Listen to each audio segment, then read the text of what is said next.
இப்ப பாருங்களேன், பள்ளிக்கூடத்துக்கு பிள்ளைங்க வரும்போது இப்ப நாங்க படிக்கும்போது எப்படி இருந்ததுன்னு கேட்டா, 1ஆம் கிளாஸ்ல இருந்து 5ஆம் கிளாஸ் வரைக்கும் தமிழ் தான். 6ஆம் கிளாஸ் வரும்போது ஏபிசிடி எங்களுக்கு ஆரம்பிப்பாங்க. நாங்க 10th SSLCன்னு ஒன்று அப்போ முடிச்சு, அதை முடிச்சுட்டு வெளியே போகும்போது இங்கிலீஷில் எழுதுகிற பேசுகிற அந்த நாலெட்ஜு வளரும்.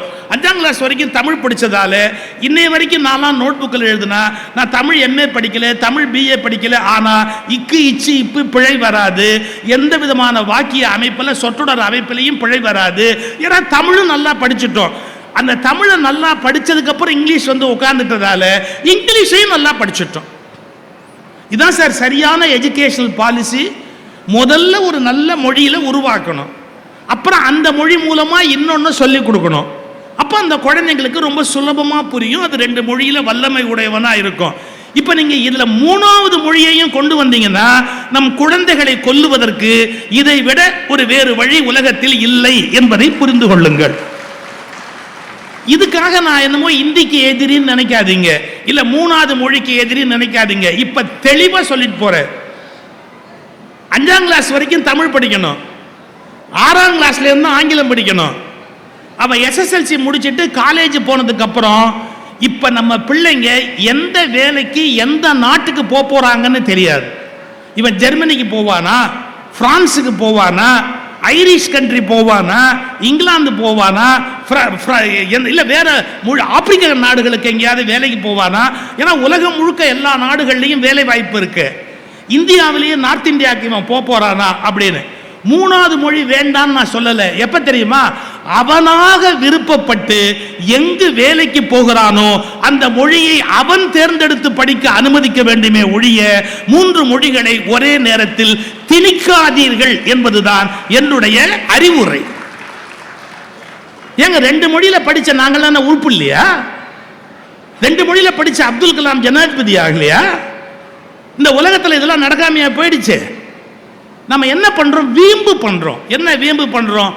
இங்க இருக்கிறவெல்லாம் எனக்கு அடிமை அப்படிங்கறத அங்க இருக்கிறவன் நிலநாட்டணுங்கிறதுக்காக, உங்களுக்கு நாங்க தாழ்ந்து போகணுங்கிற ஒரே காரணத்துக்காக இப்ப மொழியை திணிக்கிறீர்களே ஒழிய மொழி படிக்க முடியாதது அல்ல. நான் இப்ப சொல்லிட்டு போட்டுமா, நீங்க ஹிந்தி படிக்கணும்னா 1 வருஷம் போதும். பிராத்மிக், மத்தியமா, ராஷ்டிர பாஷா 3 நான் பாஸ் பண்ணவேன். 3ஐயும் படிச்சா போறோம். இது 3 படிக்கிறதுக்கு பெரிய நாலேஜ் வேண்டியதே கிடையாது, ஈஸியா படிக்கலாம்.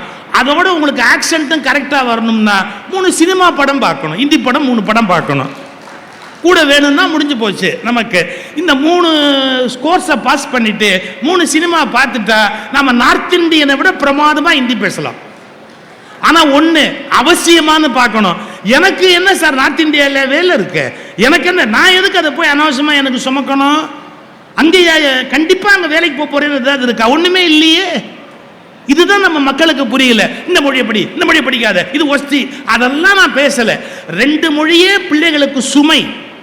3வது மொழி இளம் பருவத்தில் ஏத்தாதீங்க. ஆனா அவன் 12th முடிச்சிட்டு காலேஜ் போனதுக்கு அப்புறம் அவனே சூஸ் பண்ணிக்கிட்டான். நான் திருக்குறளையே இப்படி சொல்லி கொடுப்பேன், அறத்துப்பாலையும் பொருட்பாலையும் பள்ளிக்கூடத்தில் சொல்லிக் கொடுங்கப்பா அப்படி. ஏன் காமத்துப்பால் சொல்லிக் கொடுக்க வேண்டாமான்னா அது அவனா கத்துக்குவான்ப்பா, நாம எதுக்குப்பா சொல்லிக் கொடுக்கணும்? அதே மாதிரி 2 மொழியை மட்டும் நீங்க முதல்ல கத்துக் கொடுங்க. அவனுக்கு வேண்டியது பிரெஞ்சா, ஜெர்மனியா, இல்லாட்டி ஐரிஷா, அவன் எந்த மொழியில போய் எந்த நாட்டில் வேலை பார்க்க போறானோ அவனா படிச்சுட்டு போறான். அதை எதுக்கு நீங்க கவர்மெண்ட்ல இருந்து முடிவு பண்றீங்க அவன் இந்த மொழியை படிக்கணும், இந்த மொழியை படிக்கணும் அப்படின்னு ஏன் கட்டாயப்படுத்துறீங்க? பி பிராக்டிக்கல், தெளிவா இருங்க, இயல்பா இருங்க. யாரும் யார் தோள் மேலேயே ஏறி உட்கார்ந்து காதை கடிக்கணும்னு நினைக்காதீங்க. அடுத்தவர்களை அடிமையாக வைத்திருக்க வேண்டும் என்ற எண்ணத்தை ஏற்கனவே வடக்கு ஏற்படுத்தி அதனால் இந்தியாவின் வளர்ச்சியை 20 ஆண்டுகள் பாழாக்கியது.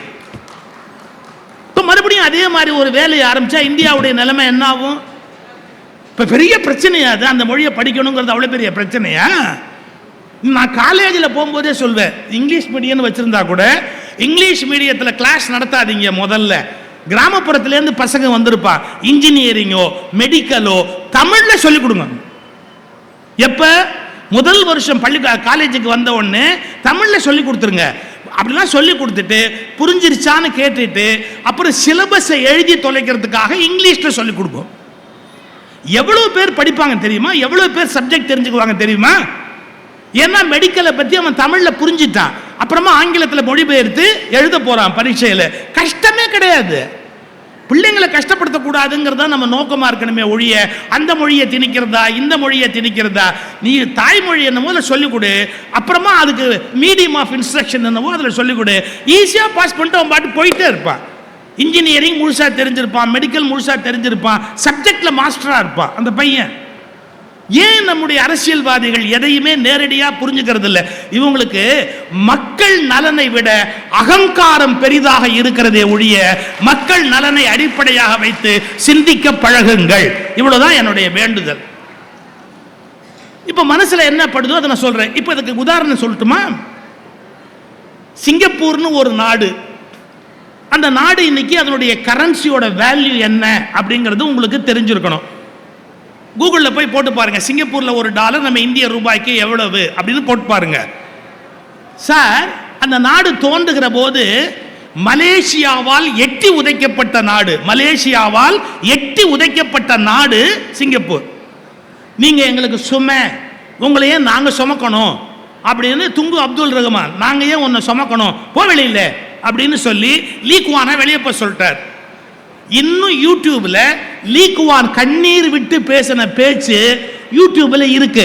நாங்க என்ன பாவம் பண்ணோம், நாங்க உங்களோட இருக்கிறதா தானே விரும்பணும், ஏன் எங்களை போக சொல்றீங்க, நாங்க என்ன பண்ணுவோம் அப்படின்னு லீ குவான் பேசின பேச்சு யூடியூப்ல இருக்கு. சிங்கப்பூர் பிச்சைக்கார நாடு அப்போ. ஏன்னா மலேசியா வெளியே போய் சொல்லிட்டான். துண்டு வாலு, நதி கிடையாது, அவனுக்கு பொருளாதார வளம் கிடையாது, இயற்கை வளம் கிடையாது, மலை கிடையாது, விவசாயம் பண்றதுக்கு வயலே கிடையாது, தண்ணீரே கிடையாது. மலேசியாலேருந்து தண்ணி வந்தாதான் உண்டு. ஆனா லீ குவான் அப்படிங்கிற அந்த ஒத்த மனுஷன் ஒரு கொஞ்ச நாள்ல ஒரு பெண்ட் எடுத்தா பாருங்க. என்ன பதவி ஏற்கும் போதே சொன்னார், 3 விஷயங்கள் இந்த மக்களுக்கு சொல்லுகிறேன். இந்த நாட்டில் மொழி பிரச்சனை வரவே கூடாது. ஏன் தெரியுங்களா? சீனர்கள், மலேசியாக்காரர்கள், தமிழர்கள் 3 மொழி பேசுகிற மக்கள் அந்த சிங்கப்பூர். இத்தினோண்டு ரிப்பன் அளவு ஒரு நாடுங்க. இதுல 3 மொழி பேசுறவங்க, சீன மொழி, மலேசிய மொழி, பிறகு தமிழ் பேசுகிறவர்கள், 3 மொழி. நமக்குள் மொழி பிரச்சனை வரக்கூடாது. இதற்காக நான் சொல்லுவதை புரிந்து கொள்ளுங்கள். தாய்மொழியை ஒருபோதும் கைவிட்டு விடாதீர்கள். அவரவருடைய தாய்மொழியை தயவு செய்து படியுங்கள். உங்கள் கலாச்சார மரபுகளை இழந்து விடாதீர்கள். சீனர்கள் சீன கலாச்சாரத்தையும், மலையா மக்கள் மலையா கலாச்சாரத்தையும், தமிழர்கள் தமிழ் கலாச்சாரத்தையும், உங்கள் தாய்மொழியையும் வைத்துக் கொள்ளுங்கள். இதை ஒருபோதும் இந்த நாடு துன்புறுத்தாது. அடுத்த வார்த்தை சொன்னார், ஆனால் 3 இனங்களுக்கும் சொல்லிக் கொடுக்கிறேன், கண்டிப்பாக நீங்கள் ஆங்கிலம் படிக்க வேண்டும். நாம் 3 மக்கள் வெவ்வேறு மொழி பேசுகிறவர்கள் ஒருங்கிணைப்பதற்கு கண்டிப்பாக ஆங்கிலம் படித்தே ஆக வேண்டும். It is a compulsory language in Singapore. தமிழனாரு, மலேசியாக்கார மலேசியானாரு, சீனனாயிரு. ஆனா ஜாயிண்டா வரும்போது நம்ம ஆங்கிலத்தில் கருத்து பரிமாறிக்கலாம். ஒண்ணும் இல்லைன்னார். இன்று வரை மொழி பிரச்சனையே இல்லாத நாடு சிங்கப்பூர் என்பதை புரிந்து கொள்ளுங்கள். எங்க இந்த நாட்டில் சால்வ் பண்ண முடியாதா? நீ பீகாரி பேசு, நீ ஒரியா பேசு, நீ மகாராஷ்டிரா பேசு, நீ என்னென்ன பேசுறியோ பேசு, குஜராத்தி பேசு, அவன் பேசு. இந்தியா முழுக்க இங்கிலீஷ்காரன் தானே முதல்ல ஆண்டுட்டு போனான். அவன் எல்லா பக்கமும் ஒரு மொழியை கொண்டாந்துட்டான். அந்த மொழியை நம்ம பேச்சுக்கு இணைப்பு மொழியா வச்சுக்கலாம், நாம அதோட நின்றுக்கலாம். Very simple. எவனோ பெத்த இந்திய, எப்படி எவனோ பெத்த இந்திய இங்க இருக்கிறவன் படிச்சே ஆகணும்னு நீ பேசினா வெறும் அகங்காரத்தின் வெளிப்பாடே ஒழிய அவசியத்தின் வெளிப்பாடு கிடையாது. இதை விட எனக்கு பாடம் எடுக்கிறான், அது தேசபக்தின்னு. யார் சொன்னா?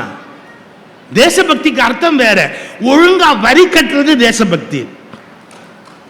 வடக்க இருக்கிறவன் டாக்ஸ் ஏமாத்துற மாதிரி தெற்க இருக்கிறவன் ஏமாத்தினதா வரலாறு கிடையாது சார். எல்லாம் கோயில்ல காசு போடுவான் சார், ஆனா இன்கம் டாக்ஸ் ஒழுங்கா கணக்கு காட்ட மாட்டான் சார். வடக்க இருக்கிற வியாபாரி எவ்வளவு பேரு இன்னைக்கு சொல்லிட்டு போறேன். நீங்கள் தேசபக்தி என்பதற்கு அடையாளம் இப்ப நாம மறுபடியும் ஒரு பகத்சிங்காகவோ இல்ல வஉசியாவோ மாறணும் அவசியம் இல்லை. அவன் கட்ட வேண்டிய வரியை ஒழுங்கா கட்டுறதை விட சிறந்த தேசபக்தி இந்த உலகத்தில் வேற இருக்க முடியாது. நீங்க கார் பார்க் பண்ற போது சரியான இடத்துல கார் பார்க்கிங் பண்றீங்களே, இதை விட சிறந்த தேசபக்தி இருக்க முடியாது. இன்னொரு இந்தியனை காயப்படுத்தாம வாழ பழகுறீங்களா, இதை விட சிறந்த தேசபக்தி இருக்க முடியாது. இதெல்லாம் புரிஞ்சுக்காம இன்னும் பழைய கான்செப்டே வச்சுட்டு தேசபக்தின்னு சொன்னா இந்த நாட்டில் ஒரே மொழி இருக்கணும், தேவையில்லாத பிரச்சனை பண்றீங்க. அவன் ஒரு மொழி பேசிக்கிட்டு இருக்கிறான், எல்லாரும் சேர்ந்து பேசுறதுக்கு இங்கிலீஷ்னு ஒன்று இருந்தா அதுக்கு நாங்கள் என்ன பண்ணுவோம், உனக்கு இங்கிலீஷ் வரலங்கிறதுக்காக எங்களை போய் இம்சை பண்ற. உனக்கு இங்கிலீஷ் வரல அதுக்கு எங்களை போட்டு இம்சை பண்ற. எங்களுக்கு வருது இங்கிலீஷ் பிரமாதமா. இங்கிலீஷ்கார் நீங்க போய் பாருங்க, அமெரிக்கால லண்டன்ல அங்க இருக்கிறவங்களை விட நம்மால் ஆக்சென்ட் அடிக்கிறான் பாருங்க, இங்கிலீஷ் பிச்சு உதறான் தமிழ். இதான் பிரச்சனையே. இப்போ நான் சொல்ல வந்தது பகைக்காக சொல்லல, பிரச்சனையை தீர்க்கிறதுக்கு வழி சொல்றேன். சிங்கப்பூர் வளரலையா? சிங்கப்பூர் ஒரு நாட்டோட வளர்ச்சிங்கிறதுக்கு அடையாளம் என்ன தெரியுங்களா? ஒரு நாடு வளர்ந்துருக்குதா வளரலையாங்கிறதுக்கு அடையாளம் என்ன தெரியுங்களா? உங்க ரூபாய்க்கு வெளிநாட்டில் என்ன மரியாதைங்கிறது தான் முதல் அளவுகோல். ஒரு அமெரிக்க டாலர் கொடுத்தா இந்திய ரூபாய் எவ்வளவு கொடுக்க வேண்டியிருக்கு? ஒரு ஆஸ்திரேலியன் டாலர் கொடுத்தா சிவராமன் சாருக்கு நல்லாவே தெரியும், ஏன்னா அடிக்கடி வெளிநாடு போறவர். ஒரு ஆஸ்திரேலியன் டாலர் கொடுத்தா இந்திய ரூபாய் எவ்வளவு கொடுக்க வேண்டியிருக்கு? ஒரு திரம், ஒரு தினார், வளைகுடா நாடுகள் இருக்கிற கரன்சி, அதெல்லாம் கொடுத்தா எவ்வளவு கொடுக்க வேண்டியிருக்கு? ஒரு சிங்கப்பூர் டாலர் கொடுத்தா இந்தியா அதுக்கு வெள்ளிமா எத்தனை வெள்ளி அப்படின்னு அதை கொடுத்தா எவ்வளவு இந்திய ரூபாய் கொடுக்க வேண்டியிருக்கு? என்னைக்கு ஒரு இந்திய ரூபாய் ஒரு டாலருக்கு சமமாகிறதோ அன்றுதான் இந்தியா வளர்ச்சி அடைந்ததாக அர்த்தம். அது வரைக்கும் பேசுறது முழுக்க என்னன்னா வெறும் வாய்ப்பேச்சு, வெற்று பேச்சு. கூட்டத்தில் கூவி நின்று கூவி பிதற்றலன்றி நாட்டத்தில் கொள்ளாரடி கிளியே நாளில் மறப்பாரடி. பாரதி சொன்னா பாத்தீங்களா, உங்க நாடு பெருசாய் போச்சு. அப்படியா? ஏன் எவ்வளவு நாள் போய் சொல்லுவீங்க? இன்னும் நம்ம எவ்வளவு நாடு நம்மளை விட கீழே இருக்க இலங்கை ரூபான்னு சந்தோஷப்பட முடியுமா? நம்ம ரூபாய்க்கு மரியாதை இல்லை. அடுத்த அளவுகோல் சொல்றேன், நம்ம ரூபாய்க்கு வெளிநாட்டு ரூபாயில மரியாதை இருக்கிற மாதிரி நம்ம மனுஷனுக்கு வெளிநாட்டில் மரியாதை இருந்தாதான் நம்ம நாடு சரியான வளர்ச்சியில் இருக்குன்னு அர்த்தம். ஓ, யூ ஆர் ஃப்ரம் இந்தியா, பா இந்தியாவிலேருந்து வந்திருக்கீங்களா அப்படின்னு வெளிநாட்டுக்காரன் நம்மளை கும்பிட்டா நம்ம நாட்டுக்கு கௌரவம் இருக்கிறத. இந்த இந்தியாவிலேருந்து வந்து கழுத்து இருக்கிறான் பாரு அப்படின்னா எவ்வளவு பெரிய அவமானம். இந்தியாவிலிருந்து வந்தவர்கள் அப்படிங்கிறத பெருமையாக உலகம் சொல்ல ஆரம்பிச்சாதான் இந்த நாடு பூரணமான வளர்ச்சி அடைந்திருக்கிறதுன்னு பொருள். உரு பசியும் ஓவா பிணியும் செரு பகையும் சேராது இயல்பது வளர்ந்த நாட்டுக்குரிய இலக்கணம். இப்ப இன்னும் கொஞ்சம் மேல போவோம். நான் என்னமோ மொழியை வெறித்தனமா பேசுறேன்னு அர்த்தம் இல்லை. எனக்கு தமிழ் மேலேயும் விருப்பம் உண்டு, எனக்கு ஆங்கிலத்து மேலேயும் விருப்பம் உண்டு. நான் சமஸ்கிருத மந்திரங்களையும் பல இடங்களில் படிக்கிற வாய்ப்பு எனக்கு உண்டு. எந்த மொழி மேலேயும் எனக்கு வெறுப்பு கிடையாது. எல்லாத்துலேயும் ஒரு சிறப்பு இருக்கு. அது என்னங்கிறது தனித்தனி சிறப்பு, நான் மறுக்கிறதே இல்லை. ஆனால் ஒன்று புரிஞ்சுக்கணும், மொழி அவரவருடைய வாழ்க்கையோடு பின்னி பிணைந்தது. எப்படின்னு சொல்லட்டுமா? இப்போ நம்ம ஊரில் ஒருத்தர் வெளியிலேருந்து வந்தார்னு வச்சுங்க, அவரை இங்கே வரவேற்று நீங்கள் வழி அனுப்புறீங்கன்னு வச்சுங்க, என்ன சொல்லுவீங்க தெரியுமா? நல்லா கவனிச்சு, ஹாஸ்பிட்டாலிட்டி நல்லா கவனிச்சு மரியாதையாக எல்லாம் செஞ்சு அனுப்புனா, சார் மனசு குளிர குளிர வரவேற்றாங்க சார், எனக்கு மனசு குளிர்ந்து போச்சு சார், குளிர குளிர குளிர குளிர வரவேற்றாங்க சார். இதான நம்ம வழக்கம், குளிர குளிர. எங்க இங்கிலீஷில் போய் இதை சொல்லி பாருங்க, he gave me a cold welcome. அர்த்தமே வேற, விளக்கு மாத்தால் அடிச்சான்னு அர்த்தம். he gave me a warm welcome. ஏன்? மேற்கத்தியக்காரர்களுக்கு எப்போதும் குளிர் இருப்பதால் அந்த வரவேற்பில் வார்ம் என்பது முக்கியம். நம்முடைய இந்தியர்களுக்கு எப்போதும் வெப்பம் இருப்பதால் வரவேற்பில் குளிர்ச்சி இருப்பது என்பது முக்கியம். எனவே மொழி என்பது மொழி அல்ல, அது வாழ்க்கையோடு தொடர்புடையது. அந்த மண்ணின் தட்பவெப்ப நிலையோடு தொடர்புடையது, அந்த மண்ணின் அன்றாட உணவு முறையோடு தொடர்புடையது இல்லையா? அதனால மொழியை என்னமோ இவங்கெல்லாம் தேவையில்லாம தமிழ் வெறி பிடிச்சி அலையிறாங்க, இப்ப போய் தமிழை தலைமையில வச்சுக்கிட்டு ஆடுறாங்க, அப்படிலாம் கிடையாது. இந்த மொழி என்னுடைய வாழ்வியலின் வெளிப்பாடு. நான் அதை எப்படி விட முடியும்? சார், நான் மதிக்கிற தேவாரத்தில் ஞானசம்பந்தர் பாடுற போது நற்றமிழ் வல்ல ஞானசம்பந்தன், தமிழ் ஞான சம்பந்தன், ஏன் அவர் இப்படி பேசணும்? ஞானசம்பந்தர் நற்றமிழ் வல்ல ஞானசம்பந்தன், தமிழ் ஞான சம்பந்தன் தன்னை இன்ட்ரோடியூஸ் பண்ணிக்கிறார். தமிழ் தமிழ் அப்படின்னு சொல்லி. ஞானசம்பந்தருக்கு தமிழ் வெறின்னு அர்த்தம் எனக்கு புரியல. ஞானசம்பந்தர் தமிழ்னு சொன்னா பெரிய விஷயமா, சுகேசிவன் தமிழ்னு சொன்னா மொழி வெறியா? அது எப்படி? நான் பேசுவது மொழி வெறி அல்ல, மொழி நெறி. வாழ்வியலுக்கான மொழி நெறியைத்தான் சொல்லுகிறேனே ஒழிய ஒரு மொழி வெறியை ஏற்படுத்துவது என்னுடைய நோக்கம் அல்ல. சரி, நம்முடைய வாழ்க்கை முறையில் உள்ளது உள்ளபடி சொல்லணும்.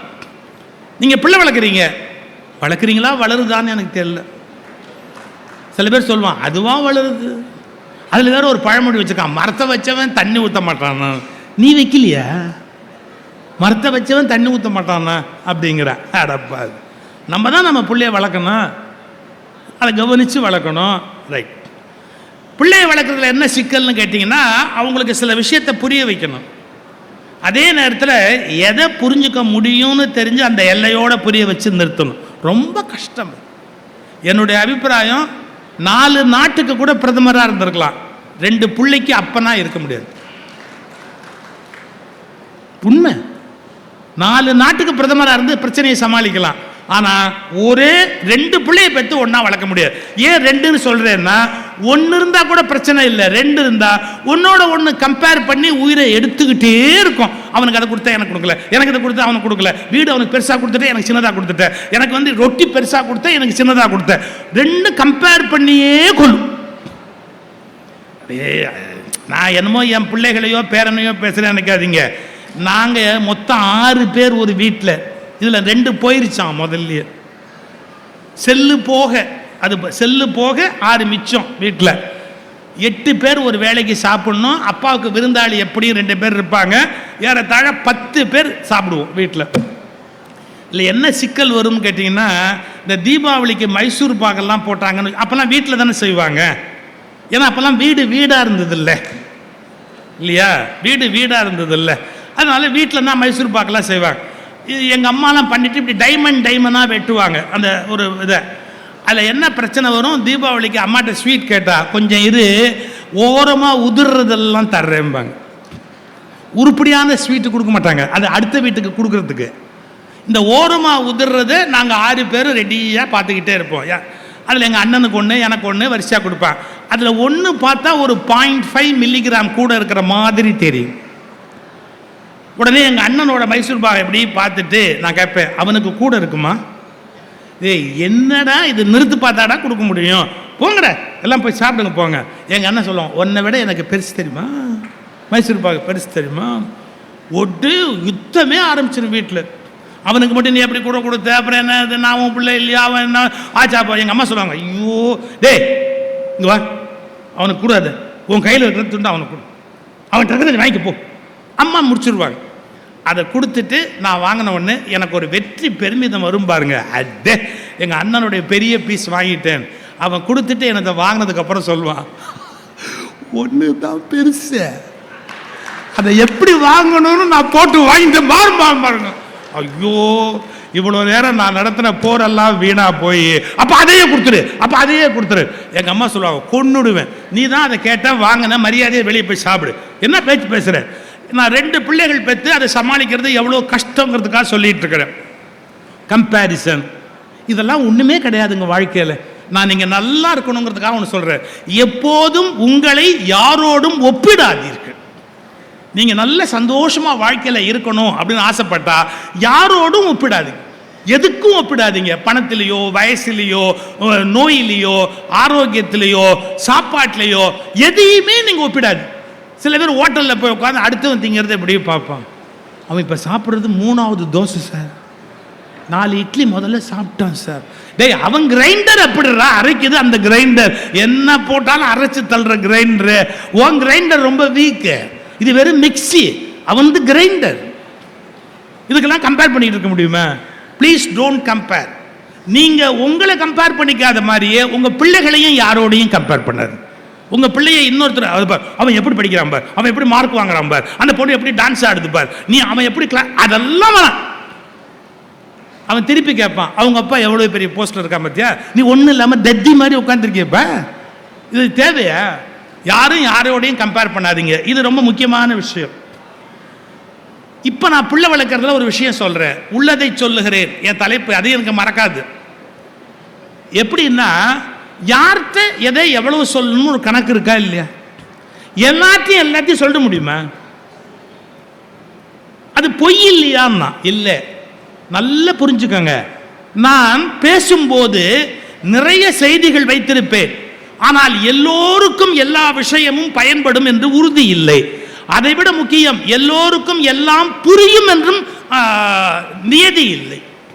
நான் குறைச்சி மதிப்பிட்டேன்னு அர்த்தம் இல்லை. அதை புரிஞ்சுக்கிறதுக்கு ஒரு எக்ஸ்பீரியன்ஸ் தேவைப்படுது, ஒரு அனுபவம். அந்த அனுபவம் இல்லாதவங்களால அதை புரிஞ்சுக்க முடியாது. இப்போ ஒரு உதாரணம் சொல்கிறேன் பாருங்களேன். அது நீங்கள் என்ன பண்ணணும், இந்த யூடியூப்பும் சோஷியல் மீடியாவும் வந்ததில் என்ன பிரச்சனைன்னா, யாருக்கோ சொன்னதை யாரோ எடுத்து வச்சுக்கிட்டு அவன் சண்டைக்கு வரான். எங்களை நீ இப்படி பேசிட, உன்னை பேசலப்பா, அது உனக்கே இல்லை. நான் என்ன உங்கள் வீட்டு 7ஆம் நம்பர் டோர் கதவை தட்டி வந்து உங்கள் வீட்டில் பேசிட்டு போனேன்? நான் யாருக்கு பேசினேன்? அது PhD தீசிஸ் படிக்கிற மாணவர்களுக்கு ஒரு செமினார் இருக்கும். எங்கே பேசினாலும் இந்த இவங்க இருக்காங்க பாருங்க, கேமராவோட அலையிறாங்க பாருங்க, இவங்க சும்மா இருக்க மாட்டாங்க, எடுத்து அதை போட்டுருவாங்க. அவன் குயோ முறையோன்னு கத்துவான். உனக்கு அது புரியாது ராஜா, உனக்கு அது புரியாது. ஏன்னா அதுக்கு அடுத்த ஸ்டேஜுக்கு அடுத்த விஷயத்தை பற்றி நாங்கள் பேசிக்கிட்டு இருக்கிறோம். நீ அதை பழசை எடுத்து வச்சு பேசுனா சரி, அப்போ நீ பொய் சொல்றியா, இடத்துக்கு தகுந்த மாதிரி பேசுறியா? அப்படி இல்லை. யாருக்கு எவ்வளவு தேவையோ அவ்வளோதான் கொடுக்க முடியும். உள்ளதை சொல்றேன்னு எல்லாத்தையும் மொத்தமாக தூக்கி வாரி வெளியில் போட முடியாது. ஒரு குழந்தை அம்மாட்ட வந்து ஒரு கேள்வி கேட்டது, ரொம்ப டெலிகேட்டான கொஸ்டின்.